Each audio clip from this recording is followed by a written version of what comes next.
Welcome to 4:30 a.m. Underdogs and Misfits. We're going into chapter 6 of The Outsiders. So, let's just get into it. How about that? All right. Here we go. Chapter 6. Johnny gagged, and I almost dropped my hot fudge sundae. Cherry? We both said at the same time. The Soch? Yeah, Dally said. She came over to the vacant lot the night Two Bit was jumped. Shepard and some of his outfit and us were hanging around there when she drives up in her little old Stingray. That took a lot of nerve. Some of us was for jumping her there and then. Her being the dead kid's girl and all. But Two Bit stopped us. Man, next time I want a broad, I'll pick up my own kind. Yeah, Johnny said slowly. And I wondered if, like me, he was remembering another voice, also tough, and just deepened into manhood, saying, Next time you want a broad, pick up your own kind. It gave me the creeps. Dally was going on. She said she felt that the whole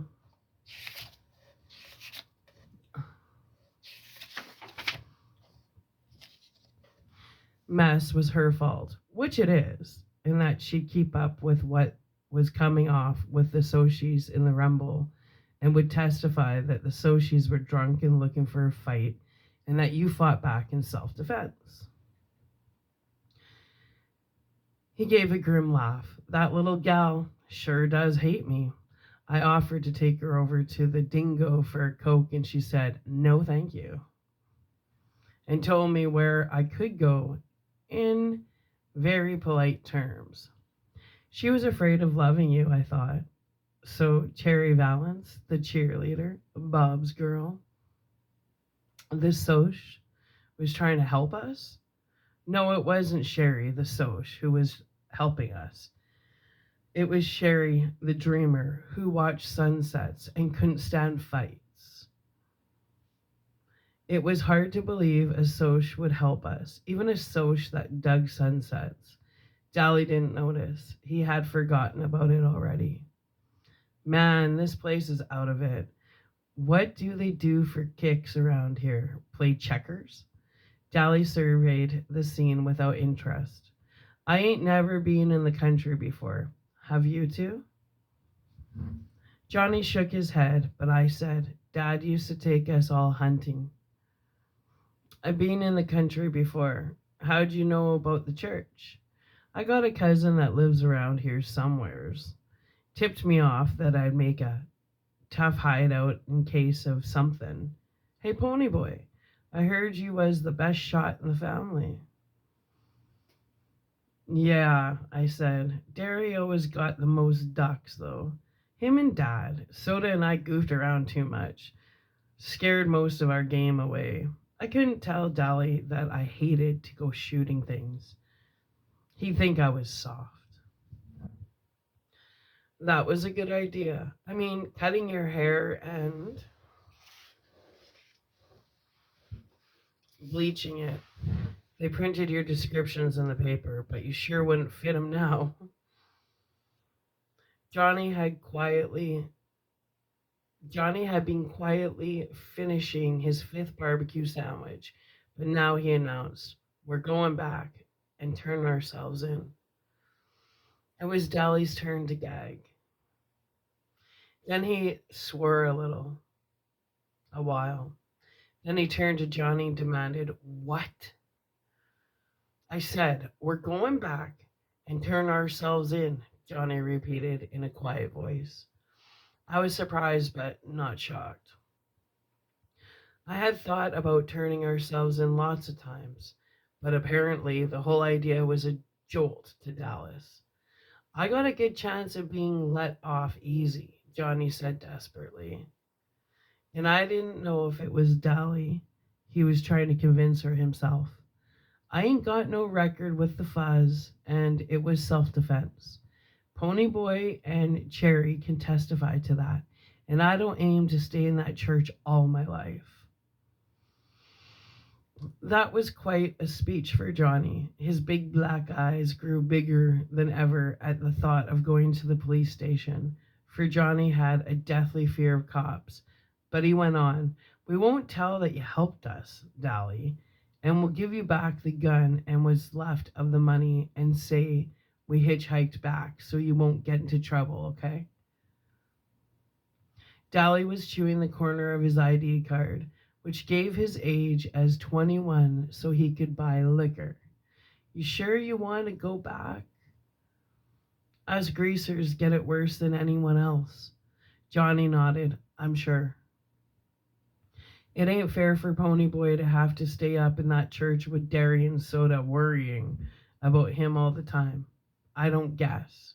He swallowed and tried not to look eager. "I don't guess my parents are worried about me or anything."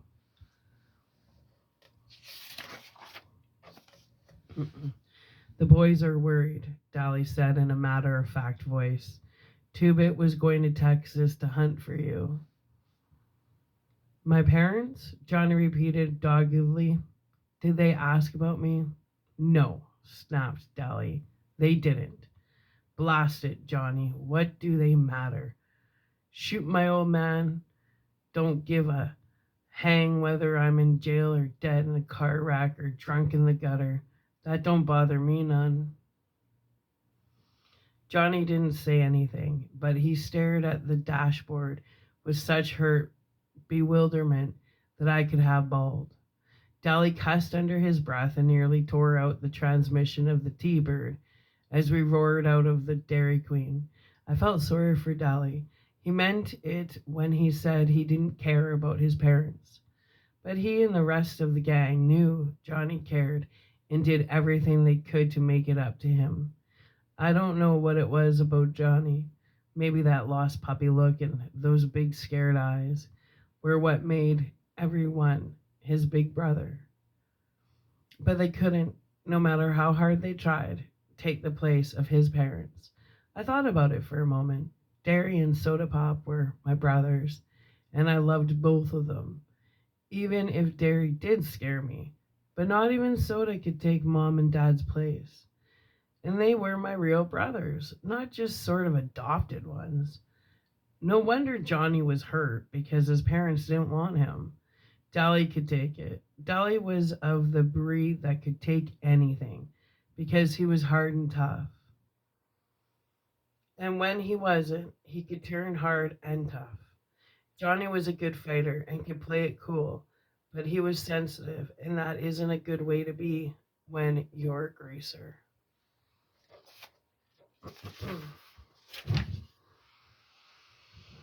"Blast it, Johnny," Dolly growled as we flew along the red road. "Why didn't you think of turning yourself in 5 days ago? It would have saved a lot of trouble." "I was scared," Johnny said with conviction. "I still am." He ran his fingers down one of his short black sideburns. "I guess we ruined our hair for nothing, Ponyboy." "I guess so." I was glad we were going back. I was sick of that church. I didn't care if I was bald. Dally was scowling, and from long and painful experience, I knew better than to talk to him when his eyes were blazing like that.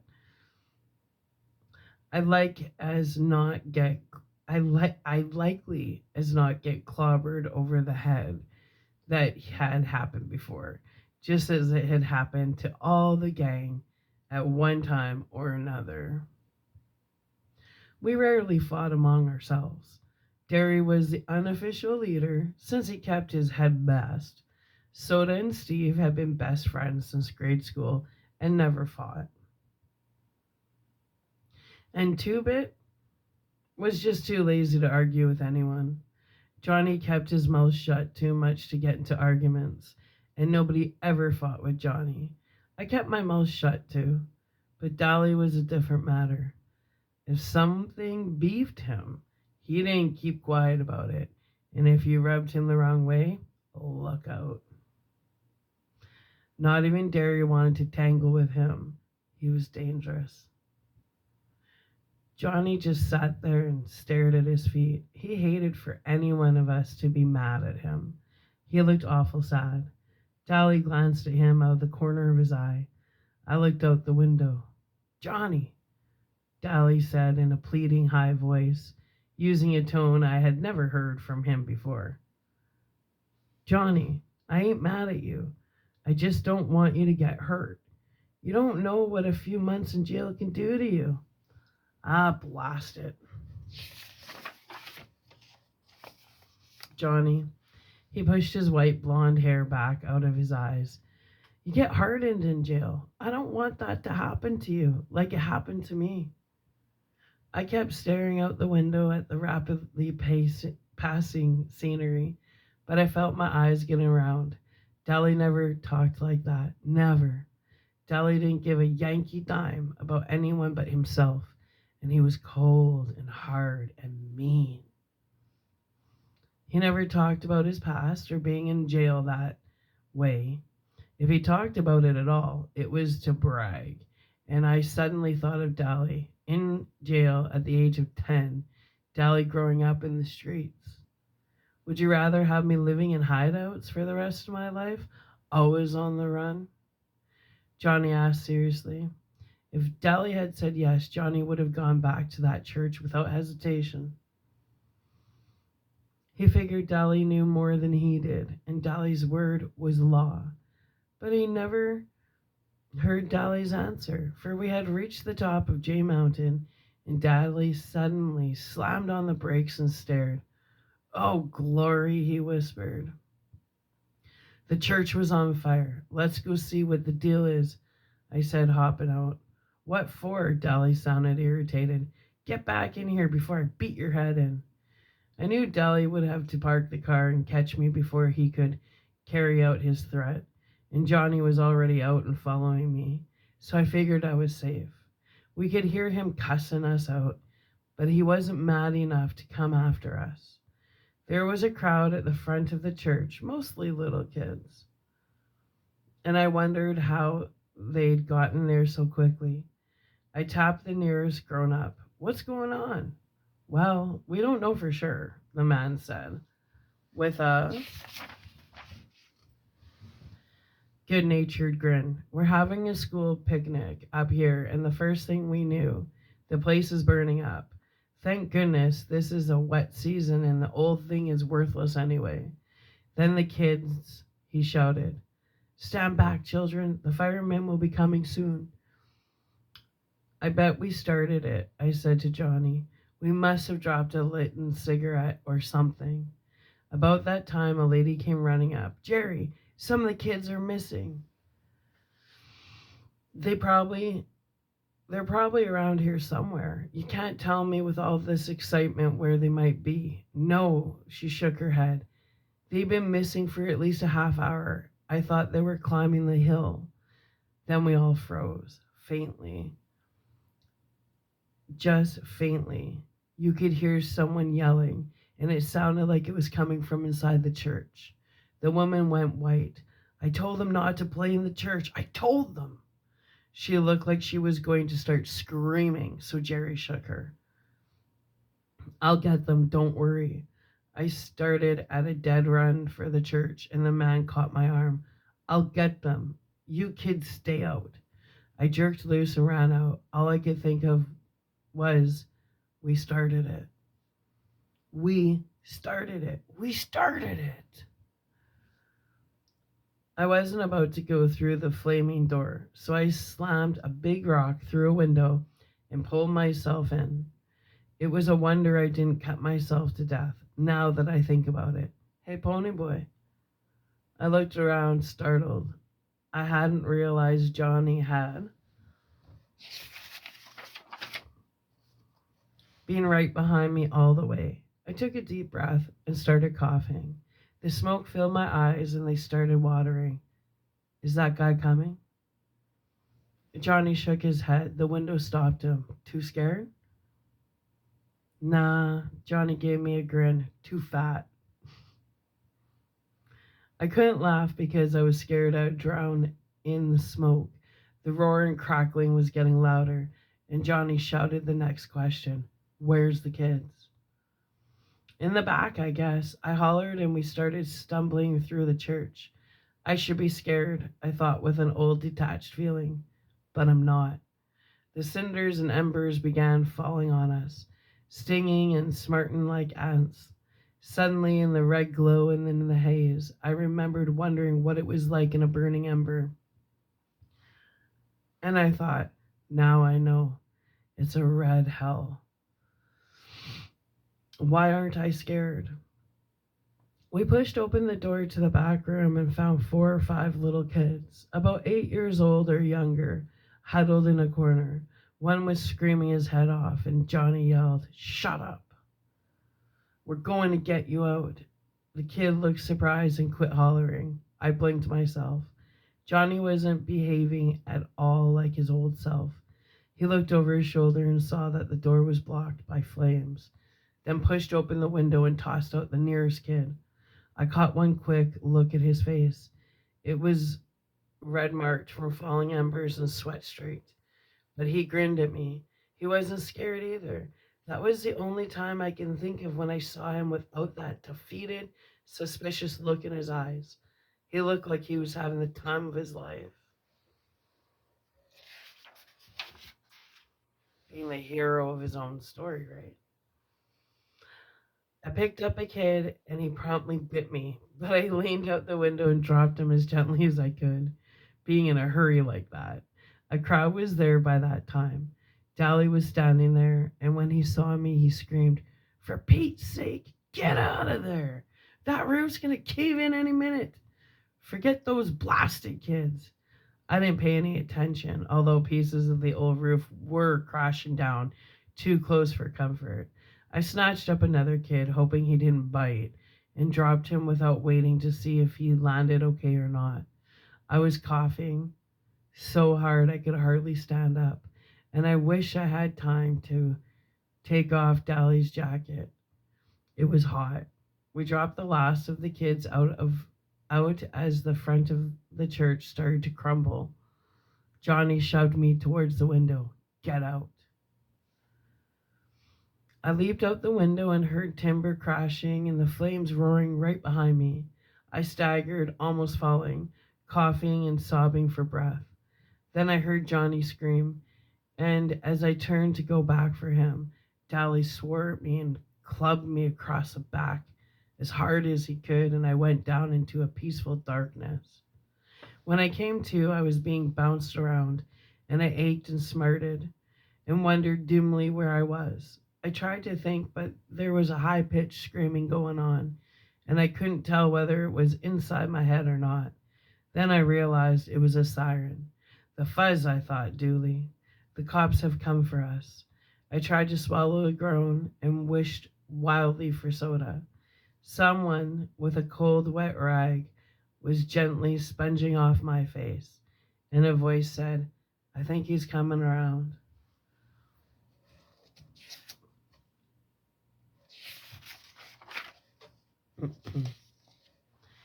I opened my eyes. It was dark. "I'm moving," I thought. "Are they taking me to jail?" "Where?" I said hoarsely, not able to get anything else out of my mouth. My throat was sore. I blinked at the stranger sitting beside me, but he wasn't a stranger. I'd seen him before. "Take it easy, kid. You're in an ambulance." "Where's Johnny?" I cried, frightened at being in the car with strangers. "And Dallas?" "They're in the other ambulance right behind us." "Just calm down. You're gonna be okay. You just passed out." "I didn't either," I said in the bored, tough voice with reserved for strangers and cops. "Dallas hit me." "How come?" "Because your back was in flames, that's why." I was surprised it was. Golly, I didn't feel it. It don't hurt. "We put it out before you got burnt. That jacket saved you from a bad burning. Maybe saved your life." "You just kneeled over from smoke inhalation and a little shock, of course. That slap on the back didn't help much." I remembered who he was then. Jerry somebody or other, who was too heavy to get in the window. He must be a school teacher, I thought. "Are you taking us to the police station?" I was still a little mixed up as to what was coming off. The police station. It was his turn to be surprised. What would we want to take what would we want to take you to the police station for? We're talking we're taking all three of you to the hospital. I let his first remark slide by. Are Johnny and Dally all right? Which one's which?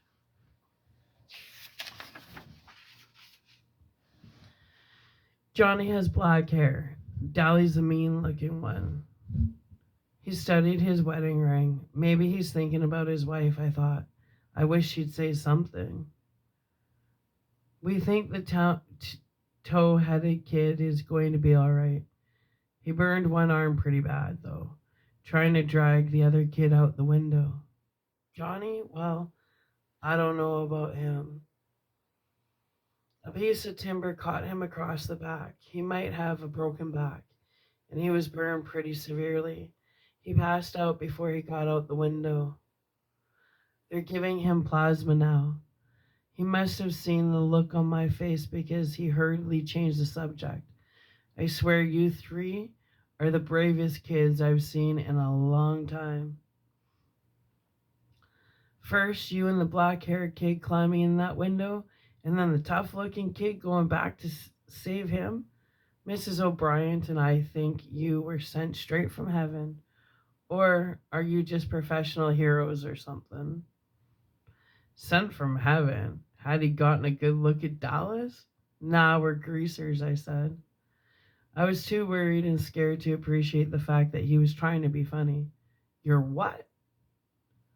Greasers, like hoods, JDs. Johnny is wanted for murder and Dallas has a record with the fuzz a mile long. Greasers?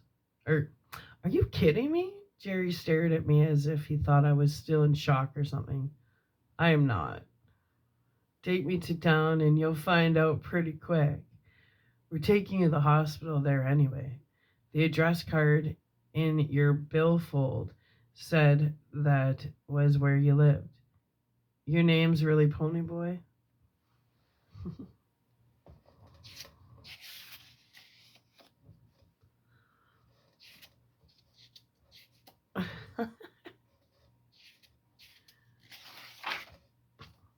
Yeah, even on my birth certificate. And don't bug me about it. I felt weak. Are the little kids okay? Just fine. A little frightened, maybe. There were some short explosions right after you got out. Sounded just exactly like gunfire. Gunfire?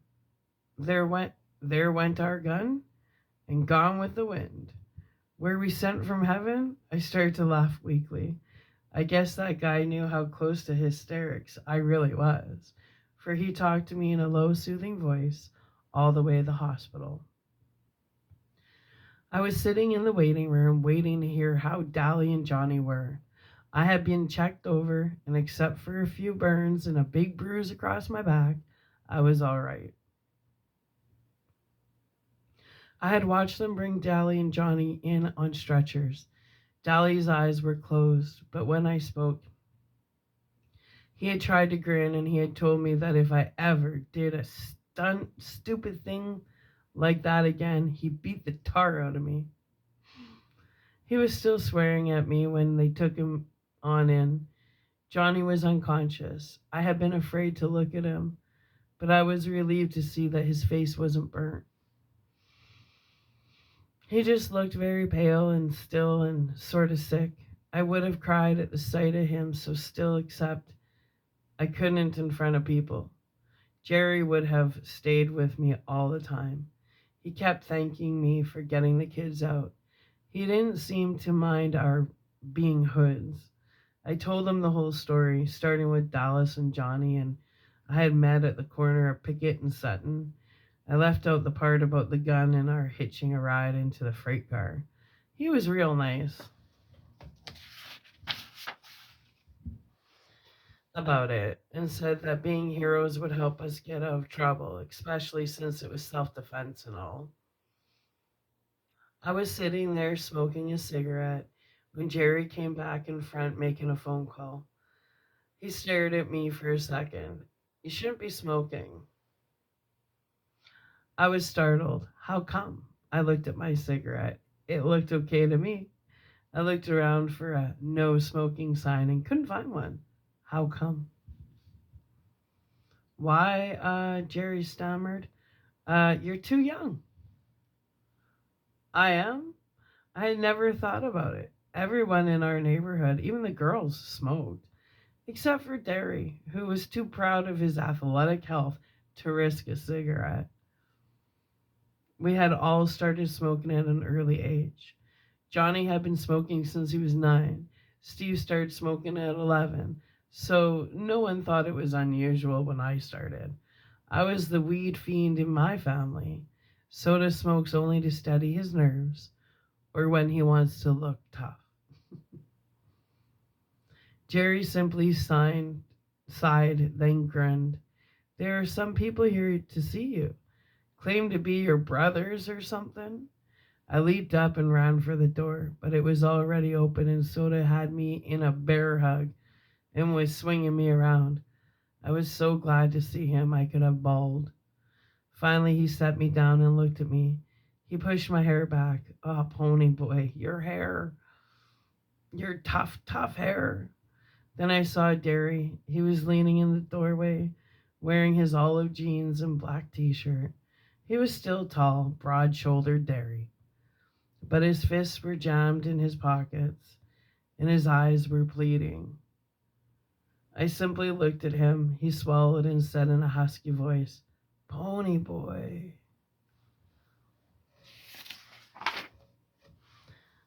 I let go of Soda and stood there for a moment.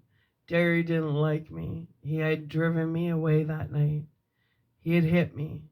Derry hollered at me all the time. He didn't give a hang about me. Suddenly I realized, horrified, that Derry was crying. He didn't make a sound, but tears were running down his cheeks. I hadn't seen him cry in years, not even when Mom and Dad had been killed. I remembered the funeral. I had sobbed in spite of myself. Soda had broken down and bawled like a baby, but Derry had only stood there.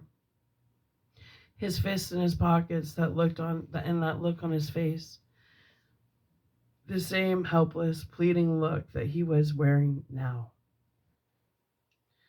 In that second, what Soda and Dally and Two Bit had been trying to tell me came through. Derry did care about me, maybe as much as he cared about Soda. And because he cared, he was trying too hard to make something of me. When he yelled, "Pony, where have you been all this time?" he meant, "Pony, you scared me to death. Please be careful, because I couldn't stand it if anything happened to you." Derry looked down and turned away silently. Suddenly I broke out of my daze. "Derry!" I screamed. And the next thing I knew, I had him around the waist and was squeezing the daylights out of him. "Derry," I said, "I'm sorry." He was stroking my hair, and I could hear the sobs racking him as he fought to keep back the tears.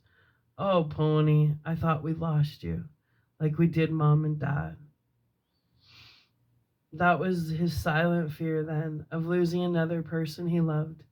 I remembered how close he and Dad had been, and I wondered how I could ever have thought him hard and unfeeling. I listened to his heart pounding through his t-shirt and knew everything was going to be okay now. I had taken the long way around, but I was finally home to stay. Yeah. Okay, so we're going to upload this, and then we're going to go right into chapter 7. That's right. I was holding back the tears. I still think I'm going to go cry because that's the part of the movie that yeah.